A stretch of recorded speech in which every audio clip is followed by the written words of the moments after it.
नमस्कार दोस्तों, आपका स्वागत है अमेजिंग केमिस्ट्री एंड साइंस में, जहां हम केमिस्ट्री और विज्ञान की सबसे रोमांचक कहानियों और घटनाओं का खुलासा करते हैं। क्या हवा का भी वजन होता है? 17वीं सदी में लोग मानते थे कि हवा बिल्कुल हल्की और भार रहित है, लेकिन एक युवा वैज्ञानिक ने इस सोच को बदलकर रख दिया। जी हाँ दोस्तों, आज हम बात करेंगे महान इतालवी वैज्ञानिक इवेंजेलिस्टा टोरिसेली की, जिन्होंने बैरोमीटर का आविष्कार किया और हमें हवा की ताकत समझाई। इवेंजेलिस्टा टोरिसेली का जन्म 15 अक्टूबर 1608 को इटली में हुआ। वे एक साधारण परिवार से थे, लेकिन बचपन से ही गणित और विज्ञान में गहरी रुचि रखते थे। उन्होंने अपने शुरुआती अध्ययन जेसुइट स्कूल में किए और बाद में प्रसिद्ध वैज्ञानिकों के साथ काम करने का मौका पाया। टोरिसेली इतने होनहार थे कि उन्हें जल्दी ही मशहूर वैज्ञानिक गैलीलियो गलीले का शिष्य बनने का अवसर मिला। गैलीलियो की शिक्षा ने उनके जीवन की दिशा बदल दी। टोरिसेली गैलीलियो से सिर्फ विज्ञान नहीं सीख रहे थे,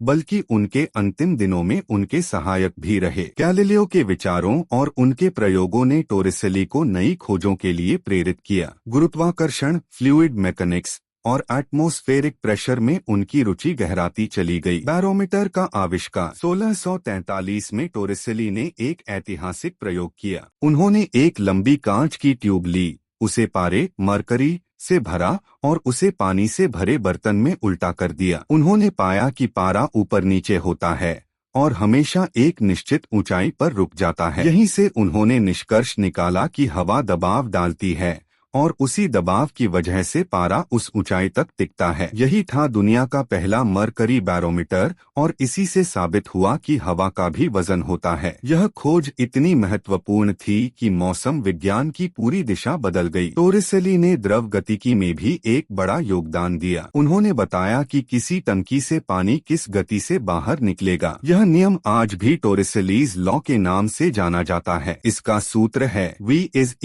√2gh, यानी पानी या तरल की गति उसकी ऊंचाई और गुरुत्वाकर्षण पर निर्भर करती है। आज भी यह नियम इंजीनियरिंग, हाइड्रोलिक्स और फ्लूइड मैकेनिक्स में उपयोग होता है। टोरिसेली ने गणित में भी काम किया और डिफरेंशियल कैलकुलस के शुरुआती विचारों में योगदान दिया। उन्होंने टेलीस्कोप और ऑप्टिक्स पर भी शोध किया। हालांकि उनका जीवन छोटा था, वे सिर्फ 39 साल की उम्र में 1647 में चल बसे, लेकिन उनके आविष्कार ने विज्ञान को नई दिशा दी। बैरोमीटर के बिना मौसम की भविष्यवाणी और एटमॉस्फेरिक प्रेशर का अध्ययन संभव ही नहीं था।